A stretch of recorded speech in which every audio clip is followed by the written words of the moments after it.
LP classes में आपका स्वागत है।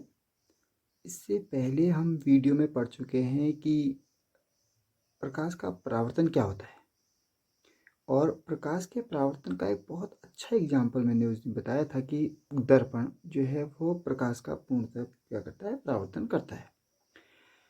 अब दर्पण, यहाँ पर आज हम गोली दर्पण के बारे में बात कर रहे हैं। तो गोली दर्पण क्या होता है? गोली दर्पण वे दर्पण जो कांच के खोखले गोले के कटे भाग होते हैं। यानी यदि हमारे पास कोई एक, देखिए इस तरह से मैंने एक खोखला गोला बना रखा है और इस खोखले गोले के एक ओर, यानी हम क्या कर रहे हैं, बाहर की ओर को हम इसमें क्या कर देते हैं, पॉलिश कर देते हैं। क्योंकि दर्पण में आपको पता है कि दर्पण का एक भाग जो है परावर्तक तल होता है और दूसरा भाग जो होता है जिसमें क्या की होती है, पॉलिश की गई होती है, जिससे कि वो प्रकाश को परावर्तित कर सके। तो यहाँ पर देखिए इस खोखले गोले का यदि हम एक छोटा सा भाग काट देते हैं, सपोज करो इतना भाग हमने इसका क्या कर दिया, कट कर दिया, सिर्फ इतना,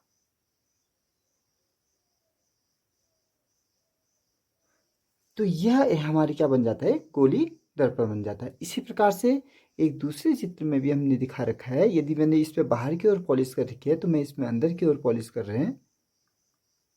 तो दो अलग अलग प्रकार से हम चित्रों की सहायता से हम समझाने की कोशिश कर रहे हैं आपको।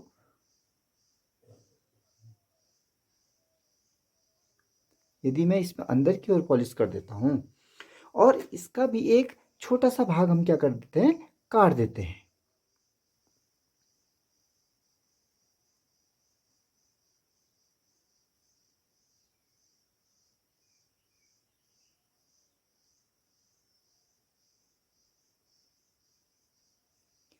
इस प्रकार से इसको नाम दे देता हूं मैं ए बी, इसी इसको भी नाम देते हैं ए और बी। तो इस प्रकार से ये हमारे क्या बन जाते हैं, गोली दर्पण बन जाते हैं। अब देखिए आप, गोली दर्पण के क्या होते हैं, कितने प्रकार का होता है गोली दर्पण के प्रकार। गोली दर्पण के हम क्या कर रहे हैं, प्रकार। गोली दर्पण जो होता है वो दो प्रकार का होता है, ठीक है। एक होता है उत्तल दर्पण के रूप में और एक होता है अवतल दर्पण के रूप में। तो जहां पर आप ये देख रहे होंगे, एक में पॉलिश अंदर की ओर को है और एक में पॉलिश बाहर की ओर को है। तो जिसमें पॉलिश बाहर की ओर होती है और परावर्तक तल कहाँ होता है, अंदर की ओर धसा हुआ होता है। देखिए परावर्तक तल जो है हमारा वो क्या है, धसा हुआ है, परावर्तक तल।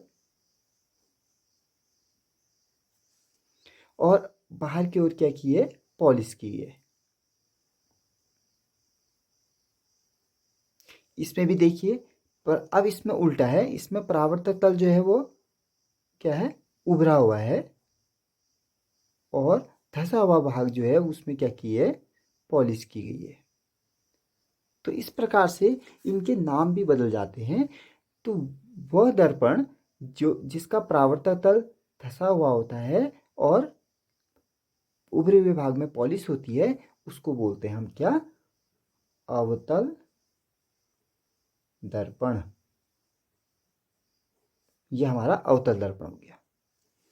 और इसी प्रकार से उसके अपोजिट जो दूसरा है जिसमें उभरा हुआ भाग क्या है, हमारा परावर्तक तल है और धसे हुए भाग में पॉलिश है, तो वो कहलाता हमारा क्या, उत्तल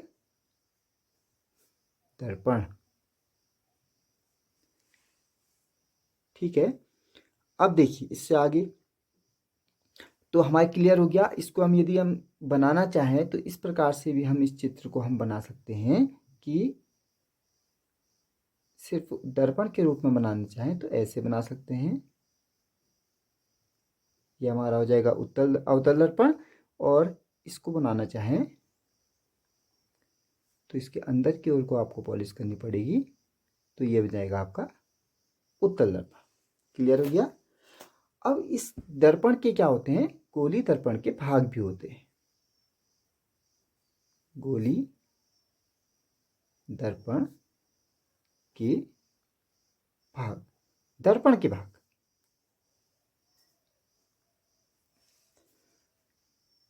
अब ये गोलीय दर्पण के भाग आप देखेंगे, यहीं पर मैं आपको दिखा दूंगा, इसमें ज़्यादा हम कुछ जानने की जरूरत नहीं है। किसी भी दर्पण, भले वो अवतल दर्पण हो या फिर उत्तल दर्पण हो, किसी भी दर्पण के जो परावर्तक तल है, ये इसका मध्य बिंदु, ऐसी इसका परावर्तक तल का मध्य बिंदु, ये कहलाता हमारा ध्रुव। क्या कहलाता है? पहला पॉइंट कहलाता है, इसे बोलते हैं ध्रुव पोल, यानी पी से दिखाते हैं, तो ये हो गया पी ए पी। क्लियर होगी चीज? ठीक है। अच्छा, दूसरा पॉइंट हमारे पास आता है जिसे बोलते हैं हम वक्रता केंद्र। वक्रता केंद्र, इसको हम दिखाते हैं सी से। वक्रता केंद्र क्या है? देखिए, जिस गोले, या हमने क्या किया था, किसी गोले में से काटा हुआ था, जो हमारा दर्पण कटा था, अवतल दर्पण या उत्तल दर्पण, वो किसी गोले के में से कटा था। इस गोले में से इतने भाग को हमने काट दिया था। तो इसका जो केंद्र बिंदु होगा, गोले का केंद्र, ये इसी प्रकार से इस गोले, ये भी एक गोला बनेगा पूरा इस तरह से, तो उसका जो केंद्र होगा, ऐसी इस दर्पण को भी हमने किसी गोली में से काटा था, तो उसका जो केंद्र होगा वो बिंदु क्या कहलाता है? हमारा वक्रता केंद्र कहलाता है। क्लियर हो गया? ऐसी इसका वक्रता केंद्र ये हो जाएगा सी। तीसरा पॉइंट आता है हमारे पास, वो है वक्रता त्रिज्या। वक्रता त्रिज्या, इसको लिखते हैं हम, दूरी को, इसके दूरी जो होती है ये आर से दिखाते हैं। अब त्रिज्या किसी भी गोले के, जो हमने दर्पण काटा था गोले में से, उस दर्पण में से इस वक्रता केंद्र के बीच की दूरी, ये दूरी, ये, तो ये क्या कहलाती है? इसकी वक्रता त्रिज्या कहलाती है। इसी प्रकार से P से C तक की दूरी भी कितनी होगी? ये भी वक्रता त्रिज्या होगी R। इसे लिखते हैं हम R से। इसके बाद चौथा पॉइंट आता है, वो है मुख्य अक्ष। मुख्य अक्ष, ध्रुव तथा वक्रता केंद्र को मिलाने वाली रेखा। ये आई समझ में? क्या कहा? ध्रुव तथा वक्रता केंद्र को मिलाने वाली रेखा, ये हमारी क्या कहलाती है? मुख्य अक्ष कहलाती है। मुख्य अक्ष।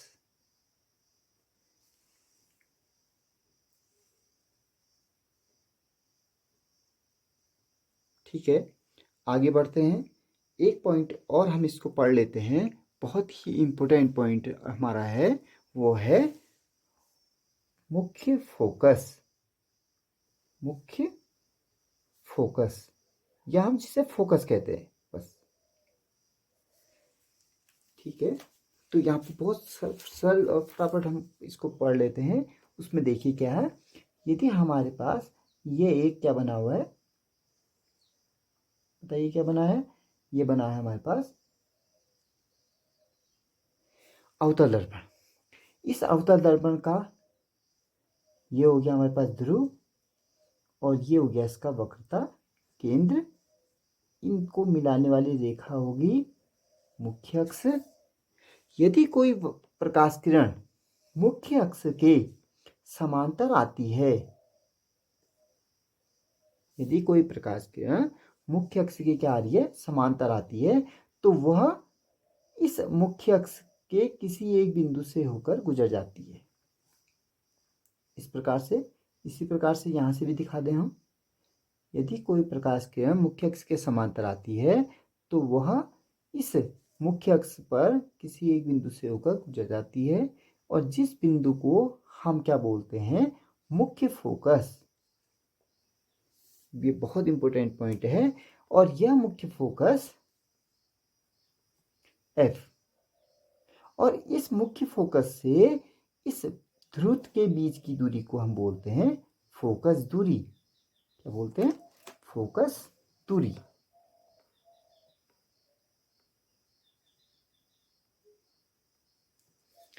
इसी प्रकार से अवतल दर्पण में हमने पढ़ा, उत्तल दर्पण में यदि हम पढ़ें तो उसी प्रकार से होगा। देखिए ये हमारा हो गया मुख्य अक्ष P, ये हो गया C। अब यहाँ पर क्या होगा कि जो प्रकाश किरण यदि मुख्य अक्ष के समांतर आ रही है तो वह यहाँ से क्या हो जाएगी? परावर्तित हो जाएगी, और परावर्तित होने के पश्चात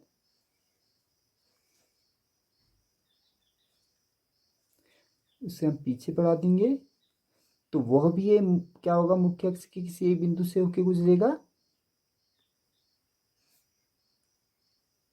तो इस बिंदु को बोल देंगे मुख्य फोकस।